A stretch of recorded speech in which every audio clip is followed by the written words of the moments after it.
જો તમે એવું સમજીને રજાઈ અને સ્વેટર ઘરમાં મૂકી દીધા હોય કે હવે ઠંડી જતી રહી છે તો એ ભૂલ ના કરતા.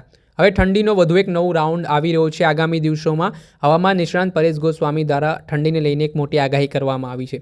તેના કારણે ઘરમાં જે સ્વેટર હોય, બ્લેન્કેટ હોય, રજાઈ હોય તે કાઢી રાખજો, કેમ કે આ વખતે ઠંડીનો રાઉન્ડ ફરી એકવાર ગુજરાતીઓને હાજા ગગડાવી દેશે. જે રીતે આ વખતે ઠંડીની પેટર્ન જોવા મળી છે અને છેલ્લા 3-4 દિવસથી એવું લાગી રહ્યું છે, એવા અહેસાસ લોકો કરી રહ્યા છે કે હવે ગરમીની શરૂઆત થઈ ગઈ છે. પરંતુ આ ભૂલ ના કરતા, કેમ કે ફરી એકવાર આજે સવારથી જે રીતે ઠંડીએ પોતાનું સ્વરૂપ બતાડવાની શરૂઆત કરી છે અને આગામી સમયમાં હજી ઠંડી પડી શકે છે તે પ્રકારની વાત સામે આવી રહી છે. ત્યારે હવામાન નિષ્ણાંત પરેશ ગોસ્વામીએ આગાહી કરતા શું સંકેતો આપ્યા છે, આગામી દિવસોમાં કઈ રીતની ઠંડી રહેવાની છે અને ગુજરાતીઓને ઠંડીથી કઈ રીતની રાહત આગામી દિવસોમાં મળશે તે સાંભળી લો. નમસ્કાર મિત્રો, રાજ્યના હવામાનની અંદર 2 દિવસ સુધી પલટો જોવા મળ્યો અને હવે આગળના દિવસમાં હવામાન કેવું રહેશેની વાત કરવાની છે, જેમાં પવન, ઠંડી અને ઝાકળ વિશેની માહિતી આપવાની છે. સૌપ્રથમ તો હું આપને એ જણાવી દઉં કે આજે બપોરે આપણે તલ અને મગના સારા બિયારણનો એક વિડીયો પણ મૂકેલો છે. એ વિડીયો પણ આ વિડીયોના અંતમાં સાઈડમાં બતાવવાનો છે અને દરેક મિત્રો એ વિડીયો જોઈ લેવાનું છે.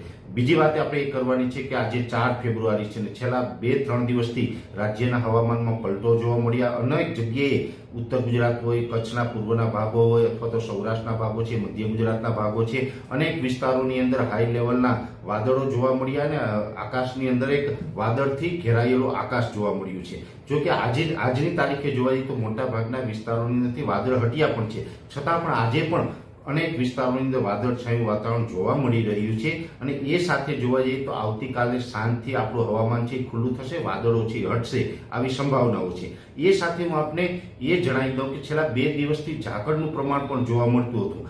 આ તમામ પરિસ્થિતિની અંદર હવે આવતીકાલે સાંજે એટલે કે 5 ફેબ્રુઆરીના રોજ સાંજેથી હવામાનમાં ઘણો બધો બદલાવ આવવાનો છે, જેની ચર્ચા કરવાની છે. જેમાં સૌપ્રથમ મારે આપણે વાત કરવાની છે પવનની જે દિશા છે એ જોવા જઈએ તો છેલ્લા 3 થી 4 દિવસથી પવનની દિશા ઉત્તર પશ્ચિમની તો ઘણી જગ્યાએ પશ્ચિમના પવનો જોવા મળ્યા હતા અને એ પવનોને કારણે રાજ્યના અલગ અલગ વિસ્તારમાં ઝાકળ પણ જોવા મળી હતી.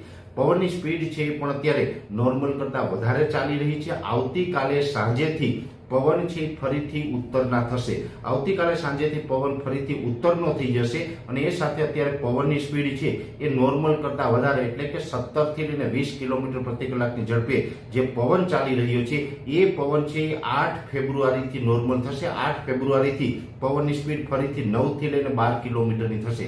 એટલે 8 ફેબ્રુઆરી સુધી પવનની સ્પીડ છે યથાવત રહેશે, ત્યારબાદ પવન ઘટશે અને આવતીકાલે સાંજેથી પવનની દિશાઓ બદલાશે. એ સાથે જે ઝાકળની વાત કરવા જઈએ તો ઝાકળની અંદર પણ એવું છે કે પવનો જે બદલાણા હતા જેને કારણે રાજ્યના અલગ અલગ વિસ્તારોમાં વહેલી સવારે ધુમ્મસ જોવા મળી, ઝાકળ જોવા મળી હતી. આવતીકાલે 5 ફેબ્રુઆરીના રોજથી પવન છે ઉત્તરના થઈ જશે એટલે આવતીકાલે સાંજેથી આપણે ઝાકળ વર્ષામાં પણ રાહત મળશે. એકલ દોકલ જગ્યાએ કોઈ જગ્યાએ છૂટાછવાયા સામાન્ય ઝાકળ જોવા મળે એ વાત અલગ રહેશે, બાકી આવતીકાલે આપણે ઝાકળ વર્ષામાંથી રાહત મળશે. અને એ સાથે મહત્વની વાત કરવાની છે ઠંડીની. આમ જોવા જઈએ તો આપણે ઘણા બધા મિત્રો કહી રહ્યા છે કે હવે ઉનાળો ક્યારે ચાલુ થશે.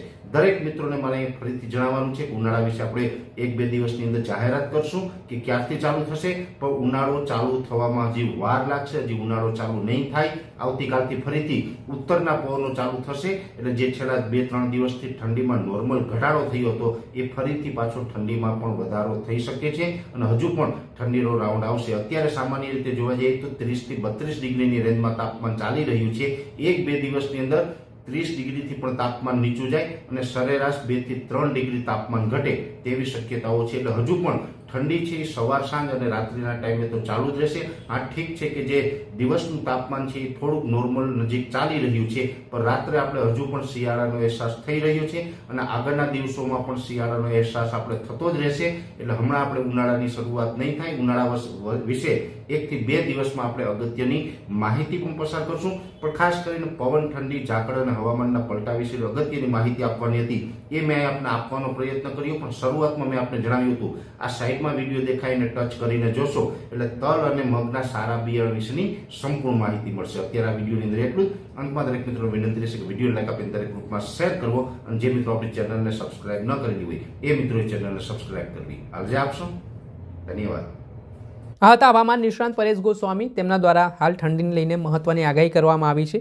તેમનું જે જણાવ્યું જે અલગ અલગ વિસ્તારોમાં ઠંડીની અસર જોવા મળી રહી છે અને આજે સવારે અમદાવાદ સહિત અલગ અલગ જિલ્લાઓમાં પણ ઠંડીનો પારો ગગડ્યો હતો અને આગામી દિવસોમાં ઠંડી છે તે પોતાનું જોર બતાવી શકે છે. એટલે હજી પણ કહેવાય રહ્યું છે કે ગુજરાતીઓ રજાઈ, બ્લેન્કેટ સહિતની વસ્તુઓ કાઢીને રાખજો, કેમ કે ઠંડીએ વિધિવત રીતે અત્યારે અંત પૂર્ણ થઈ નથી. હજી પણ ઠંડી આગામી દિવસોમાં પડી શકે છે અને જે ઠંડી કહેવાય દર વર્ષની સરખામણીએ આ વર્ષે પણ ઠંડીની જે દિશા છે, જે પ્રવાહ છે તે વ્યવસ્થિત જ જોવા મળ્યું છે, પણ આગામી સમયમાં ઠંડી પ્રકોપ બતાવી શકે તો નવાઈ નહીં. દર્શક મિત્રો, એન કવરેજ ન્યૂઝને આપ લાઇક કરી લો, સબસ્ક્રાઇબ કરી લો અને શેર કરવાનું ભૂલતા